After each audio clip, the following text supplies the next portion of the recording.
This week, we were all over the place, but I couldn't resist starting with a visit to nearby Fort Tryon Park to check on my favorite chunky critters. I got to observe 4 different woodchucks scurrying and foraging about the wooded hills, including one with an unusual growth on its forehead. Even more interesting, I got to observe a behavior I'd never seen before, a chuck snacking on fallen mulberries in the underbrush. The cloisters had more treasures in store, like this beautiful blue jay, and these mourning doves. They were snacking on seeds scattered by a well-meaning park visitor, so it's a good time to remind New York, never feed wildlife, and if you do, know that you're mostly feeding rats, like these Norway rats. Omnivorous, opportunistic, and resilient, these critters don't need any help from us to survive. Traveling a little further north, to the Spite and Dival Creek, I got to watch a great blue heron stalk through the mud at low tide. These large wading birds can be found from the Atlantic Ocean to the Pacific, feasting on everything, from fish and crabs to amphibians and small mammals.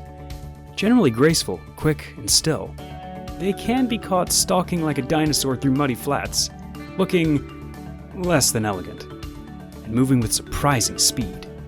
Speaking of speed, the next stop on our journey took us to Harlem and the high towers of Riverside Church. Soaring above their steeple flies the fastest animal on the planet, the Peregrine Falcon. These peerless hunters weren't in search of salvation. They'd built a nest atop the steeple. The literal translation of peregrine means one from abroad, fitting for this wide-ranging raptor. They typically build their nests in a scrape or a small hollow and do not add additional nesting materials.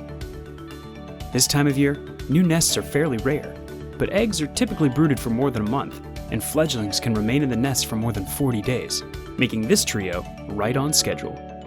Between pesticides and predation, fewer than 2 hatchlings manage to fledge, making this brood even more impressive. But I couldn't stay with these chicks forever. A new park called. For the first time since I came to New York, I visited Pelham Bay Park, the largest park in all of New York City. Home to sprawling forests, haunting swamps, and the Long Island Sound, it was breathtaking.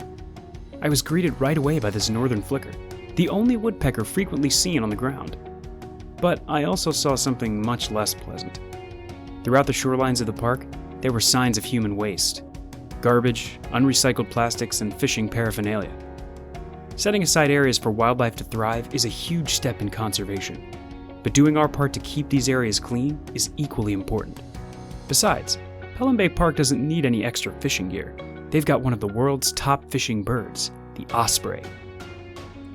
A rare example of a single species that proliferates the planet, they can be found on every continent except Antarctica. With a diet made up almost entirely of fish, the seaside climbs of Pelham Bay Park make for an excellent habitat.